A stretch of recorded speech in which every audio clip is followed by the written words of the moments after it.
Right. So last time, one of the points that we talked about was what I referred to as Babel's counterfeit Christology pattern. Okay. And just to refresh your memory, that involved the manner in which, with the rise of the Gnostics in ancient Israel and Judah, they reframed or rescripted everything having to do with the temple and tabernacle theology, the meaning of the artifacts, the meaning of the, let's just stick with the tabernacle for now, and you can always think of it in equal terms as what was done with Solomon's temple later. But the Gnostics took the biblical narrative framed around the rich symbolisms of the tabernacle and all their meaning, especially as it relates to the biblical understanding of wisdom and knowledge. And they would simply rescript or reframe the narrative to reinforce their polytheism, their camouflaged paganism, as we talked about. Now, there is actually one interesting. Now, last time, Jeff, I have a clarification to make here. You asked me for an example, and because I was thinking spontaneously, the first one that came to mind was with regard to the 12-stone breastpiece that was on the high priest. And just refreshing my own memory, you asked, so in the biblical, so let's start with that. In the biblical understanding, well, there was a lot of meaning packed in there, but it especially referred to alignment with, in the biblical perspective, alignment with Yahweh's throne, Yahweh's thinking, and through interface with his voice. It's purely relational. That's why the priest would wear this object to inquire of the Lord, is the phrase that is often resurfacing. David, a man after God's own heart, interestingly, even though he wasn't a priest, appeared to use it at times. And that being possible because he was a man after God's own heart. Now, that being some of the biblical context and understanding, the Gnostic version of this, which I referred to, was Philo of Alexandria's explanation of these 12 stones referring to the zodiac. Oh, okay. Now, when I mentioned that, I don't know if I made this clear, but I should have made it clear either way. There actually is some truth to that. Here's where it gets interesting, because in the visions of Yahweh's throne room, such as we find it in Ezekiel and elsewhere in the Bible, but especially Ezekiel because of its detail, we find that Yahweh's throne is surrounded by 4 living creatures, each of which generally has the appearance of a man, but also the potential appearance of an eagle, a lion, or an ox, each of which were really just a fluid way of restating the same thing or different aspects of the same things, which referred to by Isaiah as the spirit of the knowledge of the Lord, of the fear of the Lord, wisdom and understanding, counsel and might. The ox was a common symbol for strength, as were his horns. The eagle was a common symbol for comprehensive vision. And you'll find this scattered throughout the Bible. And the lion, the authority that comes with our image-bearing nature that we were meant for when we walk in the counsel of God, when we walk in alignment with what we can call throne room perspective. And in all of that, actually, yes, God was at the same time playing on this idea of the zodiac, because those creatures were filled with eyes all around them, and accompanying each of them was a kind of a whirling wheel within a wheel full of eyes. Right. And those were also full of stars or eyes or burning embers. These three metaphors keep bouncing back and forth, and they do correlate to the priest's 12 stones, which are sometimes referred to as the eyes of the Lord. But those very eyes of the Lord, which refer to comprehensive vision, the full panoramic vision of God's throne and reach, these are the same eyes that, according to 2 Chronicles, roam throughout the earth to strengthen those whose hearts are fully, wholeheartedly committed to God. It's about alignment with God in the holistic nature of our thinking. And so even in that throne room experience with Ezekiel, God was making a statement to the pagan concept of zodiac, that I'm even sovereign over the stars. And so what I meant was, when they reframed the pagan meaning, even of the high priest breastplate in the Gnostic understanding, they stuck with the pagan version of the zodiac.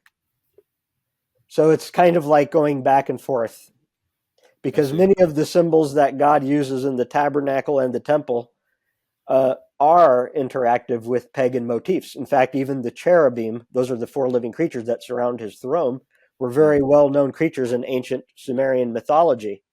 Gotcha. So again, throughout the Bible, God is setting the record straight on the context to all of this. And the Gnostics are coming along and reclaiming the pagan meaning. Gotcha. So as you can see, there's layers within layers of confusion for people who haven't sorted through all this, and they're trying to figure out what means what. But this kind of obfuscation is precisely the wolves in sheep's clothing strategy that is so effective to keeping people from understanding what the biblical narrative is in its unity from Genesis to Revelation. And their usage of the zodiac, yes, but, we don't Christians, we don't really, there's nothing equivalent to the zodiac, or like we don't really have any other than just like there's constellations in the sky that we learn about in school. We don't have any particular sway towards them meaning anything for us, but the zodiac for and the other regard is a way to align yourself with something that's happening in the stars, a way to it's interesting, the pagan mind, in the pagan or Gnostic interpretation of the zodiac, they believe that those are ancient deities. They interpret it polytheistically. Those very stars are the ascended souls of past god kings.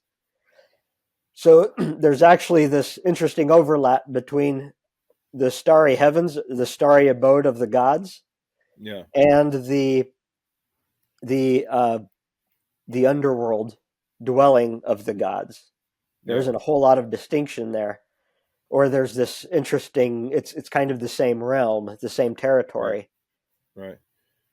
Even though it's also understood to be the underworld.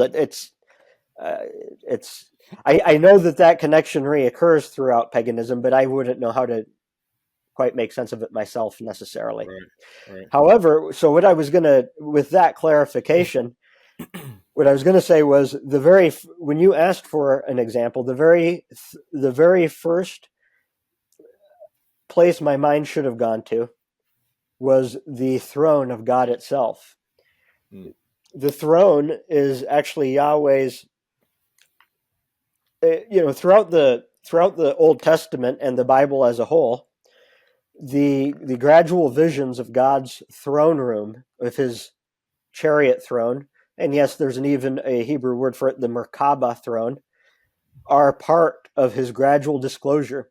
But what's so interesting, and let's start with this biblical understanding of these visions of Yahweh's throne, is that whenever Yahweh pulls back the curtain of heaven and earth and allows a glimpse of himself seated on the throne with all these regal surroundings, the four living creatures, it always does much more than just communicate something about his own majesty. It always, and I mean always in every case in the Bible, reflects on our own image-bearing role as humans. This is even the point in Ezekiel when he sees, as a priest, he sees his inaugural vision. He sees the throne and says he looks up and what seemed to be the figure of a man seated on the throne. And this is, he ends up, the kind of the punchline to that is, this is the likeness of the glory of God. The rainbow surrounded, the throne surrounded by a rainbow. Again, a lot of the precious stone, precious metal, gold motifs are in there. And in one version of the Bible, his appearance is described as electrum, just this altogether radiance that was reproduced in the attire of the high priest with those 12 stones of manifold colors, interwoven with gold and variegated tapestries. So the throne always speaks to, and is always, let's put it this way, is always instructive in some way or another to our relationship with God, and that being our basis for authority on earth.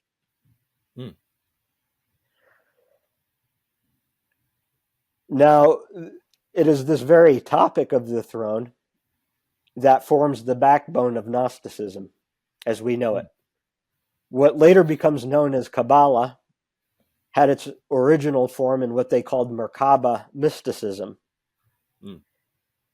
And in all of their earliest literature, the initial focus is on them having their own mystical visions of Yahweh's throne and of it becoming a secret society affair, and or what they call Yahweh's throne. And it becomes a very elaborate, ritualistic sort of ascent where your ability to look into the spiritual world, and they use a lot of language from the Bible's throne room language, like wheels within wheels. They end up describing it in very mechanical terms. And here's the key. While much of it seems to be glorifying the God of Israel, if you pay close attention, what you end up finding is that they are actually deifying the throne itself. Interesting. Not so much the one seated on the throne, but the throne itself. And the understanding of how this throne relates to the created order with the thunderings, the lightnings, the vibrations, the pulses that emanate from his throne and seem to work their way out into the created order in a scientific-like fashion, or those type of automated laws, becomes a subject of much intrigue for them. And it gets to a point where Gnosticism evolves to this point where they believe the one seated upon it, Yahweh, actually seems to have gotten his power from the throne itself. Right, like the throne is God's magic wand that right. he's using. And so if you can just create... If you can get a hold of that, if you can get a hold, it's like Marvel. It's like a Marvel universe. If you can get it, the Infinity Stone. Actually, you have no idea, or maybe you do. Apparently, you do. How precise that screenplay of their 6 Infinity Stones corresponds to what I'm talking about here. Oh yeah, that makes sense. They're all the different. That was fully derived. Yeah. See, because even the gemstones become very important in this mystical understanding of what the Gnostics called Merkavah Mysticism, in terms of how it relates to the vibrations pulsing through God's throne room and into the created order.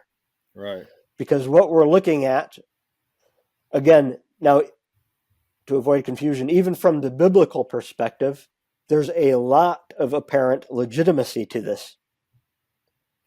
Because even in the biblical perspective, you are seeing systematically in a lot of these throne room visions, thunderings, lightnings, rumblings, vibrations that do appear to come automatically out of his throne and have very much a correlation to divine intelligence working its way out into the created order. Mm-hmm. The big difference, and it's very important we understand this, is that in the biblical tradition, it is on the basis of our relational interface with the one on the throne and ability to hear his voice relationally out of free will collaborations. That is the focal point. Mm-hmm. However, with the Gnostic Merkabah mysticism, they turned this into what we can think of as a hard mystical science. And it was very much influenced by Pythagoras, the father of music and mathematics, and his Right. mysticism, the basis of which was that our world, our cosmos, our multiverse, was one, you'll appreciate this as a musician, was one huge monochord, divided into multiple spheres, multiple worlds. Vibration being the common, why don't we say, algorithmic language to all of it. So that their entire multiverse, the pagan Gnostic multiverse of Merkavah mysticism, is one in which ultimately an impersonal life force consciousness Right. is the supreme principle. And it's Right. just working its way out through all these many worlds. Right. So then Ours being just one world and our God just being one of the gods of the many. Right. So then That's what they're saying. It's just there for the harnessing. There for the harnessing. Tap into it. It's there for everyone to take and use as their own will might. Absolutely. Which is why willpower is such a huge concept. We might even want to back up here and talk a little bit more about this pagan cosmology, understanding of the multiverse, because it becomes so central to their ritual workings. Yeah. And it is interesting that for all the emphasis they seem to place, you'll hear a lot of talk about that seemingly glorifying to the principle of free will, exercising your free will, your own mind, etc., this, that. Yeah. But when you peel back the layers, there comes a point in their cosmology where they seem to always admit that free will is an illusion. There's really no such thing as free will. It's all one big, tightly connected mechanical apparatus. And it's just a matter of plugging into higher laws versus lower laws. Now, they will say some very interesting things, and while I don't want to be unfair and make it seem like I'm speaking for them, the truth of the matter is I've studied a lot of their stuff, and I've never seen one of their best philosophers make sense of how this algorithmic life force consciousness came into being apart from personality. It's always very vaguely referred to. And it goes something like this. In the very beginning, there was nothing. Literally nothing. And somehow out of that nothingness came what they call the first thought. And that first thought was in itself an act of willpower for something to exist. Anything. And that very first conception was light and darkness, was the yin and yang, the male and female principle. And somehow this was all set in motion mathematically to start creating a language, a complex universal language of things that result in like sacred geometry and all that there is to consciousness and life. In other words, they believe that this kind of artificial intelligence sort of erupted and evolved out of nowhere.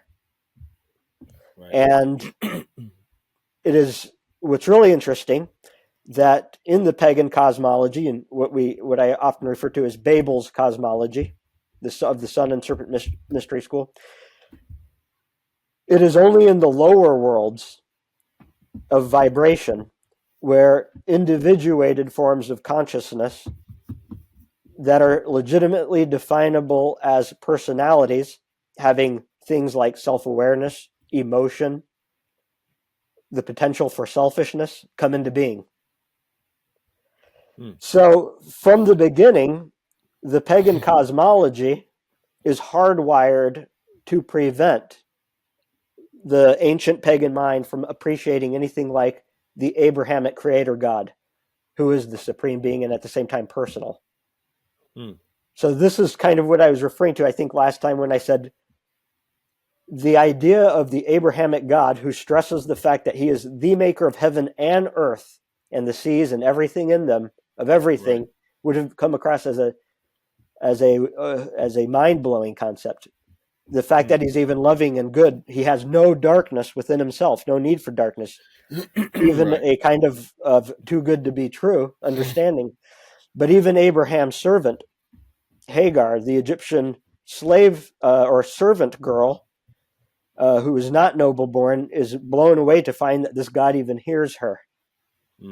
So this is actually the whole battle we find all throughout the Bible, or what we can think of as the Abrahamic Revolution, is getting people to wrap their heads around the biblical revelation of this magnificent God and this accessible God and this revolutionary God who has made humankind in our image. Because again, we humans in the pagan cosmology were nothing but low-born slave workers, genetically engineered, to put it in modern terms, by lesser gods themselves, who habitated this planet to be kind of their worker bees.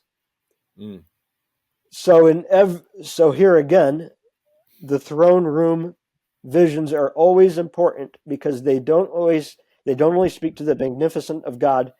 They are instructive on many levels. When you peel back all of the symbolism that surrounds God's throne, they are always instructive to our image-bearing dignity and call to earth, and to reclaim the earth from the usurping dark powers of Babel. That is, their earthly priest kings and their underworld spirits that empower them. Going back to Merkavah mysticism, it is no wonder then that this Yahweh's throne becomes the point of contention and focus. I mentioned that. So now I'm just going to talk a little bit about Merkavah mysticism, what its elements were, and sort of what it looked like. But to simplify, because there were various forms, I'm going to go with kind of a generic composite form that was in place, I want to say, by the end of the 1st century and proliferated by Gnostics like Simon Magus. By that time, Merkavah mysticism had developed to where the rituals, which I'll talk about in more detail in a minute, but the objective of the rituals, the long-term objective, was to go through a whole variety of rituals that each of which equaled an ascent to a higher world. So you're climbing.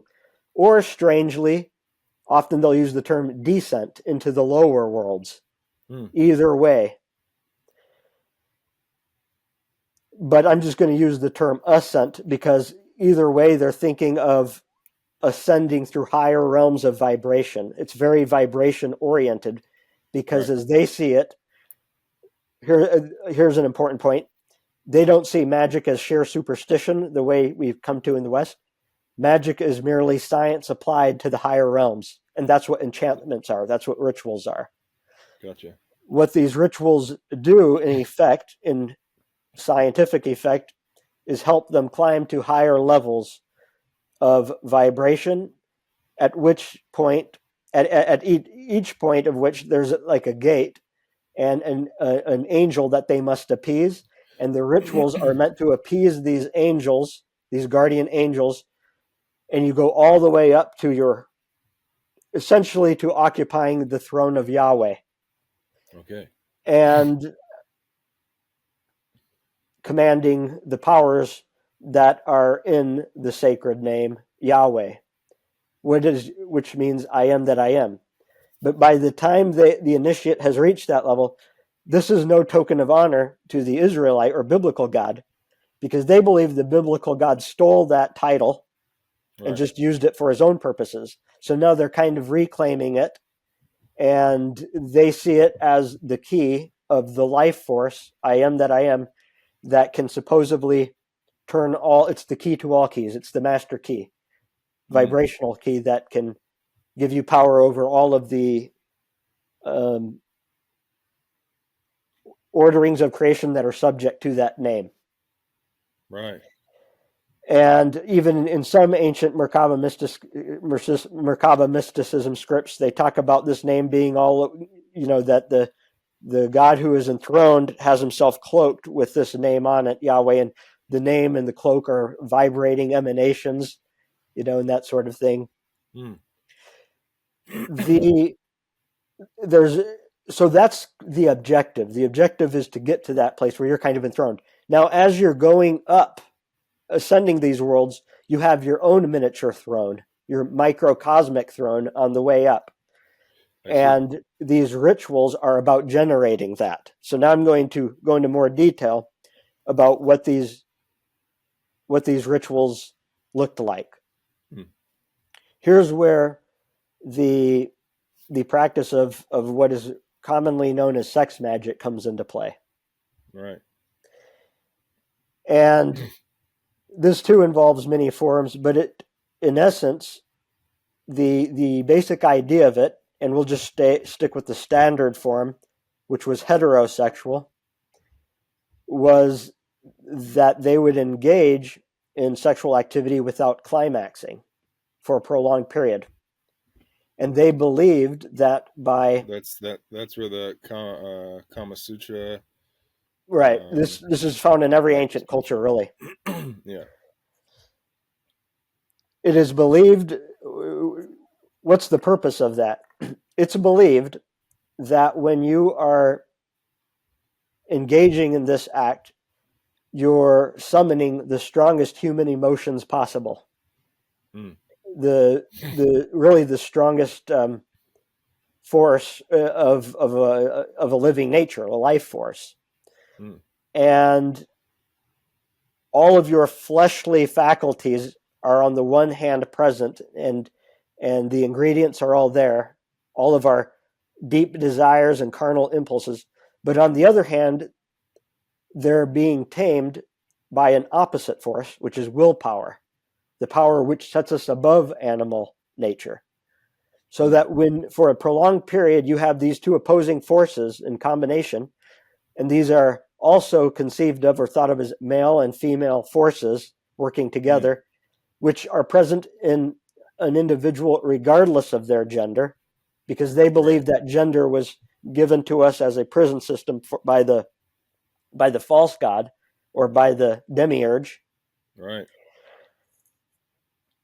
So part of what you're doing in generating this is what they call the serpent fire. It's like this double helix or serpentine male and female energy, serpent-like coiling double energy that begins from the lower regions of your body on a spiritual plane or etheric plane, as they would refer to it, and it gradually works its way up through the spine, through 7 sacred glands, each of which, or 6, depending on how you want to look at it, Yeah. It's interesting. The numbers 7 and 6 are often interchangeable in a context I won't take the time to explain, but it's just a simple Right. matter of whether you're including something as 1 or 2. Okay. And that's hence the 6 infinity stones Sure. in the Marvel. So this dualistic energy field, they always believe this dualistic energy field, the ether, this life force consciousness, is kind of the common principle behind everything. So you're Right. harnessing this and drawing it up your body. Now, at the same time, while all of this is going on, you have strictly prescribed ritual surroundings. Whether you're sitting in a 6-pointed star, a 5-pointed star, you Gotcha. have such and such color candles, and you're breathing in certain ways, you're chanting in certain ways. What all of this is doing is thought to be creating a certain vibrational energy field that, once it works its way up to your head, sort of erupts into this, well, as the Mason Manly P. Hall put it, a roseate rippling up in the pituitary gland or pineal gland. The dome of illumination is how they refer to the head, hence the skull and bones. They believe that the opening of the third eye is activated when the spiritual version of your physical pineal gland is activated, and it sends out this rippling roseate red hue, which is also why the rose becomes an important part in their symbology. And the key in all of this is, as you're pulling together the ingredients to this vibratory key, you're creating a multicolored, what would appear to be, in the spiritual realm, a multicolored sphere around you. It's like a vortex, an energy field. Now, in all of this, it's believed that you're bringing your body back to its androgynous etheric state. It's your soul body becomes like this androgynous male and female balance. Right. And all of this generates this sphere around you, and that sphere is what they call the Merkavah, Gotcha. the chariot. That's your miniature microcosmic chariot-Throne. Interesting. Which you're going to use to ascend these other worlds when that time comes. When does that time come? Once at the 7th level, 6th or 7th level, your pineal gland or third eye is opened, and you're now seeing psychically into the other realms. It's at that same time, or within that process, that you declare the sacred name. Again, this is, in their understanding, Yahweh, what they call the tetragrammaton, Yod He Vav He, YHVH, or WH. And this sacred name also includes it's not just those 4 letters. It's believed that in those 4 sacred letters are the first 7 sacred vowels of the Hebrew alphabet, which they believe the demiurge used to create this material realm, using the key. Right. And that he created this material realm with the 22 letters of the Hebrew alphabet, those 7 sacred vowels of those 4 letters being the key, the different combinations. It's interesting that Isaiah 22:22 is that all about the key, the Davidic Right. key. What he opens, no man can shut, and vice versa. That's interesting. Yeah. Yeah, we might have to get back to that point, because it's absolutely relevant. It's very much relevant to this whole idea of the gateways and guarding the gateways that we see in David's temple theology. In fact, I'll digress for one split second. it's fascinating. When David established the temple, Mm-hmm. David established the plans for the temple. His son Solomon will end up carrying them out. Right. But he gave Solomon all the plans, and it talks about in Chronicles how David and Solomon, from this biblical point of view, both had a very rich understanding of what everything meant. And so David was very particular about ordering the priests, the gate, because they all had deep meanings. What it essentially was, long story short, was an analog of God's throne room. Mm. And the beings that surround it, and the gatekeepers, those four beings, all informing our duty as image bearers to look after the created order. It gets very fascinating and profound, and we see this flourish in Solomon's life, who becomes an expert on the plant and animal and mineral kingdoms, because he studied the Creator's minds and he understood how this was all laid out in the temple. Wow. So going back to Merkavah mysticism and this event, once you've mastered in this ritual context, the pronunciation of this sacred name and all of its variants, and in some cases it has 72 variants, fluid variants because of the vowels. In other cases, 365, but they're both for the same thing, depending on how you're looking for it. Those are the demons thought to be under the demiurge's control that control the material realm and that created our human bodies. So suddenly you have control over the idea is you have control to escape your physical body and now to go into those neighboring realms and to command those demons to do your bidding. So you'll find this in detail laid out in Aleister Crowley's books about 72 spirits, and you'll see this hinted at everywhere in medieval writings. You'll see it hinted at everywhere in the ancient original Merkabah mysticism, where there's a lot of emphasis on 72 this or that, or coded 365 this or that, all in a code of sex magic, or what is more technically described as sexual alchemy.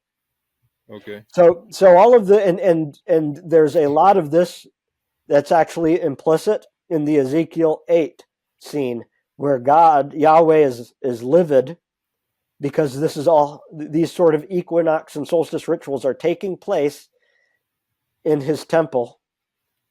And he says, look at how each of the elders, 70, are at the shrine of their own idol. That would actually be a total of 72, because it includes the mother and father idol, the Asherah pole of those 70 lesser gods. And that's just a nuance. We don't have to get into it.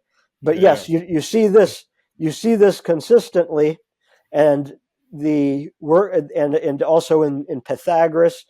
Really what it seems to come down to is Pythagoras seemed to be the one that suggested the Israelite God, or the followers of Pythagoras came to suggest that that Israel's God was the demiurge. And here's the formula for overcoming him and his demons. Now, from a biblical perspective, we would say there's a simple explanation for that. Well, this is Satan's narrative and tight pyramid scheme for narrative control, for secretizing a priesthood, and for keeping his highly regimented control, whereby, even as Aleister Crowley put it, the few get to rule over the many. Right. And of course, demons Satan's own demons can be the ones that are powering all of this, including the soul's passage to other realms, or to neighboring realms, or to simulations thereof. And when you really peel back the layers, one of the main, the sort of quintessential initiate in Merkavah mysticism is this angel they call Metatron. Now, even when I was a theology student and I read some of this extra biblical literature, I knew that something didn't quite ring or sound right about this angelic name Metatron. Why? I couldn't put my finger on it, but even then, what I was intuiting was that it's actually not a Hebrew sounding name, because it's not. It's Greek. Mm. And when you look at the name Metatron, or what he represents, in Merkavah literature, he's supposedly the lesser Yahweh. So what we're looking at is a counterfeit Christ angel, who seems to be, and one of his titles is even Prince of this world, which interestingly Jesus used for Lucifer in John. Yeah. And so when you peel back the layers, this angel Metatron seems to be Lucifer, and he has his own throne room simulation, which would explain why they're descending instead of ascending. Right. And you could even make a case that this is very much correlated to saying, I'm going to raise my throne above the stars of God, and I sit in the heart of the seas, as you find in Ezekiel 28 and Isaiah 14's backstory. Mm. And so essentially he made a copy of his own throne room with his own hosts, and he has his own initiatory means by which the humans of his hierarchy are kind of brought into his fold and hierarchy.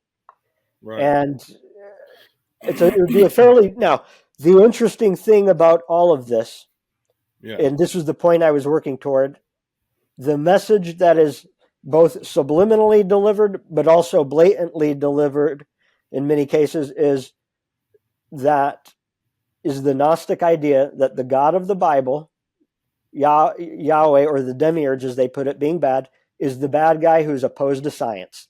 That's the big point. Right. And you're going to see this thread be shaped, I dare say, you're going to see this fine thread shape the course of Western civilization. And as the Gnostics take over the church, they're going to be very intentional about shoving the church, keeping the church away from science, and over the Gnostics' secret societies I'm going to share some of those milestones with you. Yeah. Whereby they gain control, or they secularized the universe. They invented the university concept. They secularized it. They pushed the church further away, beginning with science. Keep the church away from science, away from knowledge. Now, I told you last time that one big milestone in all of this was the Jesuits, who formerly called the Society of Jesus, who at their highest inner circle levels prided themselves in being wolves in sheep clothing, and in dictating, and they were Gnostics, and they dictated the course of the church. They even considered themselves like the New Babylon.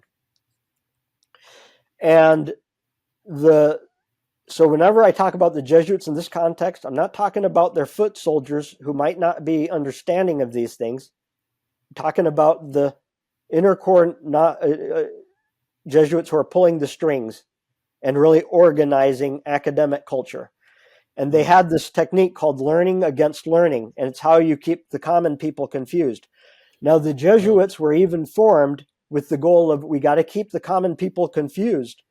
The reason being, they were formed and even sanctioned by the papacy to be the Pope's military force to squash the Protestant Reformation. They hated the fact that Martin Luther's revolution got the Bible in the hands of the common people. Because once the common people read the Bible and see that they were running an unbiblical power scheme of manipulation, control, using the idea of hell and a fear-based approach to control people, to tax them, indulgences, all of that, the game's over. So their next big move was to keep the common people confused about what the Bible even says. So they created schools of seminaries, schools of theology, the university concept all over Europe, and employed this learning against learning in theology. what's so interesting, and I'm going to open up a can of worms here that I can't unpack, but one of their first priorities was to confuse knowledge about what the book of Revelation says, so that we're no longer looking at it from the Jewish temple theology perspective of what all that stuff meant. Because when you really look at the book of Revelation, it's about a victorious church, and that's all in the Bible. But they want to keep the church culturally irrelevant. That's the goal. So they started creating an eschatology, certain Jesuits, that confused people about the meaning of Scripture. Okay, can't unpack that point. I'm going to jump to how they really took control of science and kept Christians out of it. One of the major milestones, and last time I talked about what the secret societies were, a family tree of secret societies, and maybe we could even have a diagram that we insert for people's reference that just shows the family tree of them. Because all of these Gnostic secret societies branched forth from the Knights Templar in Europe and the banking system they created. So as we talked about last time, their priority has always been to infiltrate, control the church, to control banking, and those two things as the means to controlling everything else. And we see that pattern unfold and be repeated and reinforced from century to century in this family tree of Gnostic secret societies. One of those secret societies was the Rosicrucians, who in the 1600s, as followers of Francis Bacon being publicly known as sort of the father of the scientific method. Right. They say he's Shakespeare as well, right? They say that there's a theory that he was Shakespeare, or that he propped Shakespeare up, if not that. Well, and it's interesting you're talking about this because some friends of mine have been talking about this stuff in light of there being codes that are written into Romeo and Juliet, also the Constitution, maybe even the Bible, but it all has to do with this Francis Bacon, also the Knights Templar. Right. Well, and there was I think it was a group of the Rosicrucians before Shakespeare existed that were called the Spear Shakers. Okay. So, and there's a big connection there. So, really they were very much set out to dictate culture, and that's just another taste of it. But the big move for them in the 1600s and in league with the Jesuits was to create the university concept. But the importance of the Rosicrucians doing this instead of the church was they could now take it in a more overtly secular direction. So what we had in 1660 was this entity called a Rosicrucian Masonic Jesuit think tank called the Royal Society for short. Interestingly, its official name was Royal Society of London for the Promotion of Natural Knowledge. So for the promotion of natural knowledge tells you a lot about where they're going with this. Yeah. Their whole objective was to thoroughly secularize education, starting with science, to manufacture a war between science and religion, to make it seem as though they are antithetical and incompatible. But really, they're going to target Christianity in this regard. And this involved a lot of this think tank with the Royal Society. Also called themselves the Invisible College. And they were largely responsible for this idea that is still a stronghold in today's Christian thinking, a bad idea, an anti-biblical idea that faith that the meaning of the term faith is somehow opposite of reasoning and facts, that faith is the sort of wishful thinking. That's not how the Bible ever defined faith. The Bible defines faith in very secure epistemological terms, where you're making abstract inferences about the nature of reality, especially the unseen world, God's nature, in a manner that's compatible with what you see. Sure. It's Well, and holistic, coherent thinking. Faith comes by hearing, so the idea there would be when you hear the truth, your faith is then spurred on. So it's not just some sort of fairy tale out of nowhere. It's based off of information. That's right. It's always a matter of understanding. Yeah. It's always a matter of actually getting it, and it makes sense to you, and it's holistic worldview formation. It's coherent. But they actually sponsored atheists and the Royal Stuart Society, the Masons. They hired and supported atheists, even like Voltaire in the French Masonic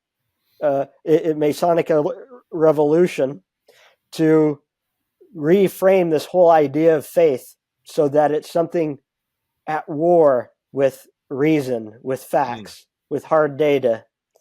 And to this day, unfortunately, you're still hearing the church use faith as if it means that. It doesn't. We got to get that out of our head. But in any case, they were propagating atheists in general education because they thought that doing so would make the multitudes dumb and materially driven. If you can get people to like, and then we see a whole nother experiment of this kind with the Masonically sponsored Bolshevik communist revolution, Marxist revolution. They want atheism to be the default thinking because even they believe that'll make people dumber. So in Germany, where the Illuminati or the Illuminized Freemasonry really flourished, they took this to a next level with the father of modern psychology, Wilhelm Wundt. This is in the 1800s, early 1900s. And what he did was he proceeded to secularize psychiatry, the study of the mind, and to make it more of a study of the brain and not the soul. So what they're doing here is whereas in that field, by tradition, theologians used to be welcome at the table. So now they're elbowing theologians out and to their own corner of the campus. What they want to do, so to speak, is get the seminary all the way to its own irrelevant corner of the campus. And it's irrelevant one day of the week, Sunday, but not for it to be taken seriously as culturally relevant. Right.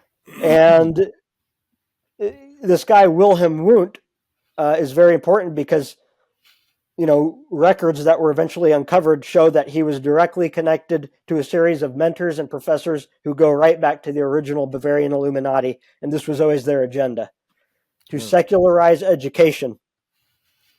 And then the next major milestone is when we have the Skull and Bones formed, which the Germany's Illuminized Masons formed, and with Rothschild backing, to secularize America, to try to take over America by its education system, because that's where you have to do it in any democracy, and to do in America what they had done in Europe. And by the way, this is an important part. What they had done in Europe, especially in Prussia and Germany, was they worked toward implementing a three-tier educational system where 95% of the world's people would be educated in such a manner to not be independent thinkers, just to take orders, to be cogs in a wheel, if you will. And they believed atheism was important to this, at least initially. And then there would be a less than 4% professional mediating class who would be like the lawyers, the doctors. They would intentionally be taught to think in part, but only within the designated parameters set by, at the top of the pyramid, the 1%. They would be the creators, the innovators, essentially those who herd society and culture in which way they will. Yeah. And so they wanted to, this was Wundt's educational philosophy, Wilhelm Wundt, and Skull and Bones wanted to implement it in the United States. And Skull and Bones, there were three founding members, who actually studied under these professors in Germany before they returned to Yale here in the United States and implemented all of these. This is a huge event. I'll go ahead and describe it. Their names were, these Skull and Bones members were Daniel Quate Gilman, Timothy Dwight, and Andrew Dwight. These three are so important because not only did they study in the 1850s abroad under these Illuminist professors at places like University of Berlin or Leipzig, they come back to Yale and cause Skull and Bones to flourish. But then these three, over the course of the rest of their lives, end up becoming the leaders of Ivy League culture. They were, you could list a whole, there's just, I really should have had a list ready, but there were all kinds, the major academic associations and societies all created under them. What they did was they created a pyramid, they created a nexus of like-minded people that then became the heads of the major Ivy League universities. And so we're not talking about just Yale here. Their network ends up spreading to the Ivy League as a whole. And they would only appoint to the critical strategic positions and professorships the like-minded Masons and Bonesmen. Or they were willing to sponsor you and give you a prominent place if you were so like-minded and such a useful tool, you were going to get your education paid for. And people like John Dewey, who were, he's known as like the father of progressive education. Yeah. And a Rockefeller financed. But the important thing was John Dewey was so like-minded that he just rode got a free ride on the back of these secret societies. Daniel Quate Gilman, one of those Bonesmen, even funded him, and his mentor Stanley. And so you can even go online and you'll find quotes from guys like John Dewey saying, you can't train kids to be independent thinkers because that doesn't turn them into good socialists, and God has no place in education. Right. All of these things we just talked about, their fingerprints are there thoroughly. Yeah. But what's so fascinating is that of these three Bonesmen, Daniel Quate Gilman was very much in charge of spearheading this assault on American education. And I mean, these guys created the American Historical Association, the American Psychological Association, I think the equivalent of the American Chemical Association. So you could just go down the list, and there's a reason why so much of this is just coming to the surface now, because they had such a thorough grip hold on education in its every prestigious aspect. Timothy Dwight, of the three Bonesmen, was the one who sort of spearheaded this in theology. And there were the main seminaries on the Ivy League campuses sort of fell to dominion by Skull and Bonesmen. And but it was Andrew White who led the charge in upgrading this war between science and religion. And he created this book, a 2-volume set called A History of the Warfare of Science with Theology and Christendom. The main thesis being that Christianity and theology have always been at war. So there's just, but even a Johns Hopkins professor, a guy named Lawrence Prateep, ended up in recent years writing a book on Andrew White. And, he even makes the case that Andrew White was just politically driven because he was trying to get funding for Cornell University. Andrew White was, which he was, I think, the founding president, to keep the government funding and aid away from Christian universities. Interesting. And but once their influence was all said and done, you have the Ivy League as we largely know it today, where this where atheism has kind of set the tone, evolution for the intelligentsia, and Rockefeller money came along to upgrade this all to new levels, and they've always and eventually these same Masonic entities and societies start remarrying science with mysticism on the public level, but not with Christianity. They want science and Christianity to be at odds. They started taking science and theosophy, which was just Masonry, Gnosticism all over again, and wedding them, so that we're seeing the same pattern over and over again. And it's one that goes back to Pythagoras and one that goes back to Nimrod even, where the Luciferian cult or religion, Babel system, always brands itself as the science-friendly religion. Right. And villainizing the God of the Bible as the anti-science one. And you'll find quotes to that effect everywhere. Morals and Dogma. Pike is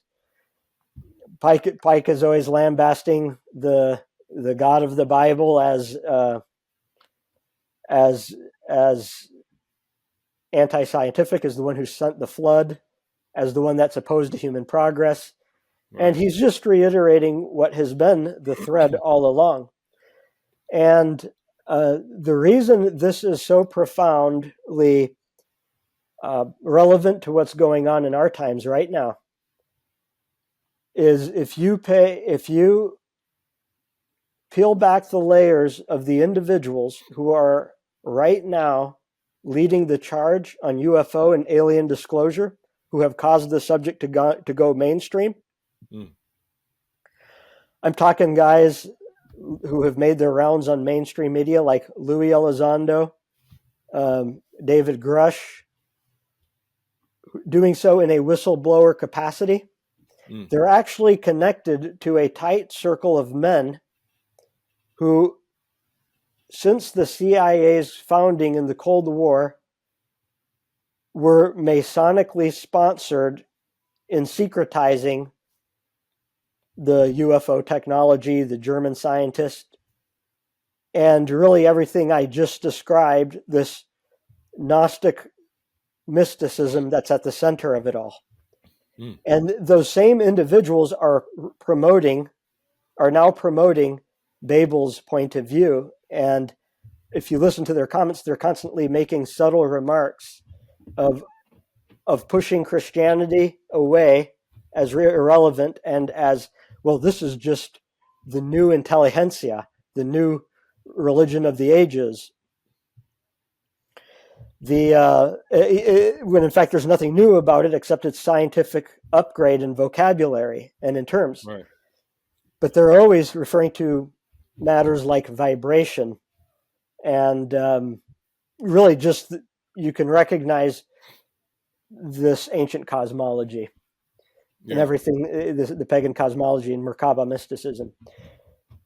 So it's really the times have never been better and more urgent, I would argue, that Christians reclaim their understanding of the gospel, of its relevance, of our duty to creation as scientists, as artists, to everything that really was set in motion with the New Testament church.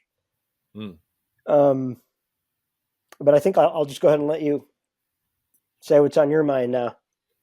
Oh, I think that's a good stopping point, and definitely, sets us up for the next time, which would be a great chat about the UFO phenomenon, or how that has been kept away and why. And we could definitely do more on. And it's everywhere in pop culture.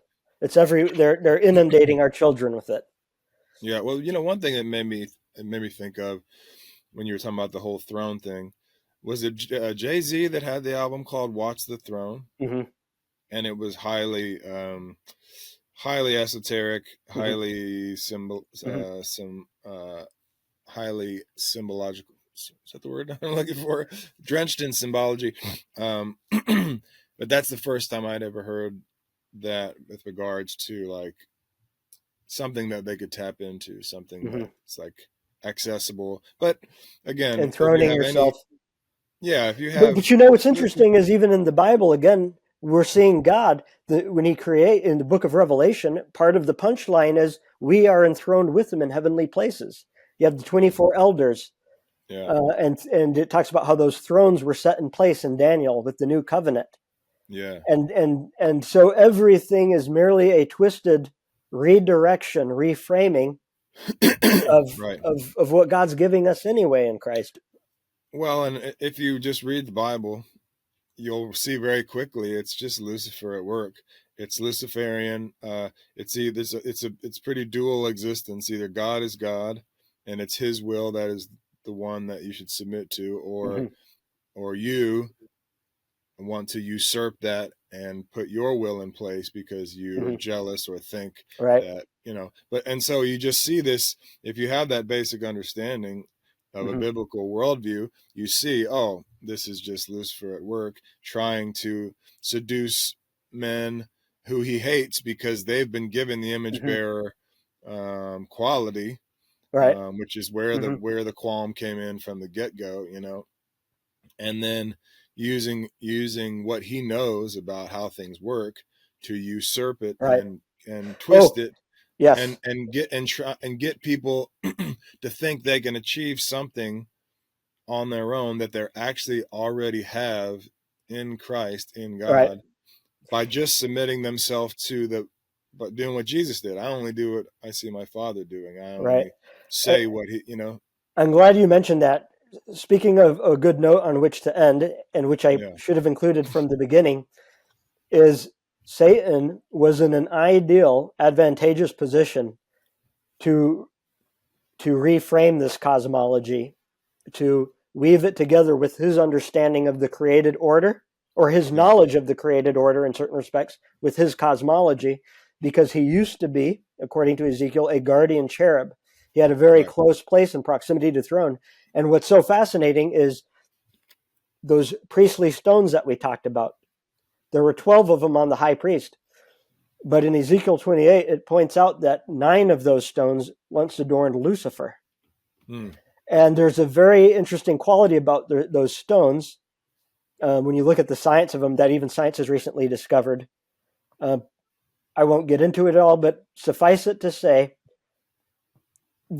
or let me give you the shorter version here, is that it also says Satan was adorned with timbrels and musical instruments.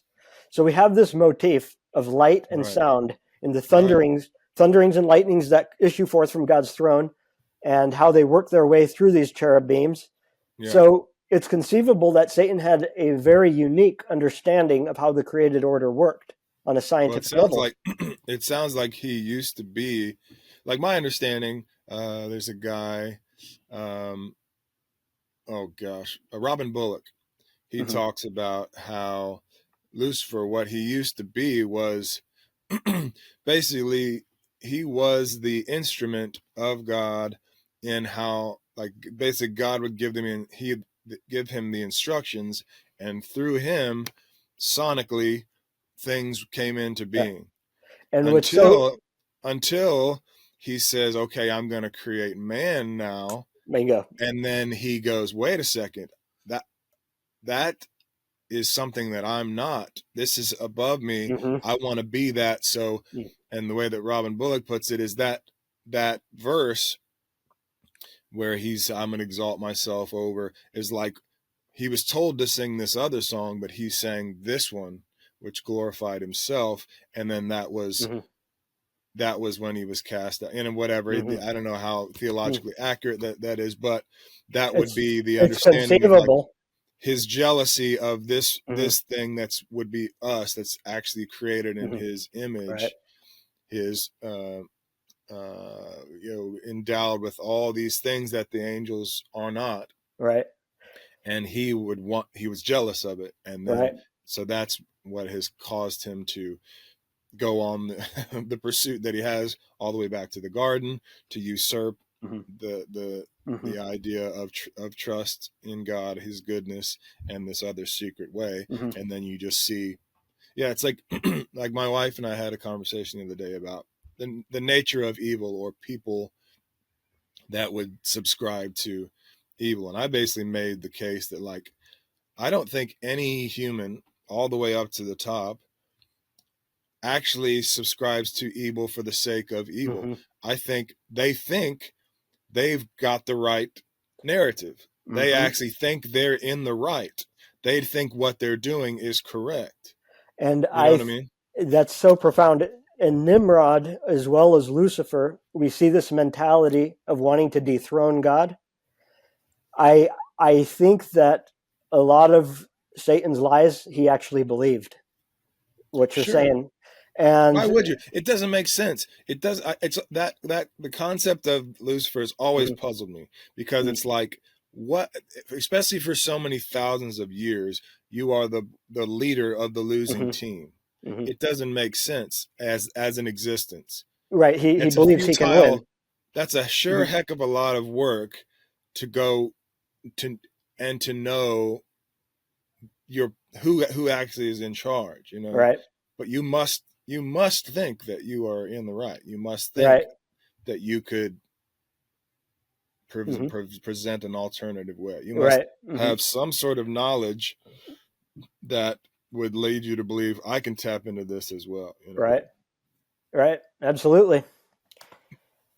Well, But if you good didn't stuff. read the Bible, Right. you could be duped Right. into thinking, Yeah. or if you read the Bible and you think this guy is not good, Mhm. you know, if you have a Right. And mistrust and of and God. all of Satan's power is derived from accusing God of not being good. Yeah, That's the crux of his strategy. right. Which is, you know, why And good in every there's sense. Like he's not exciting. He's not a. Uh, he he's hasn't not. given us. God hasn't given us enough. God hasn't given us enough to work with. God hasn't this. God hasn't that. It's all accusation, and it takes very subtle forms. Sure.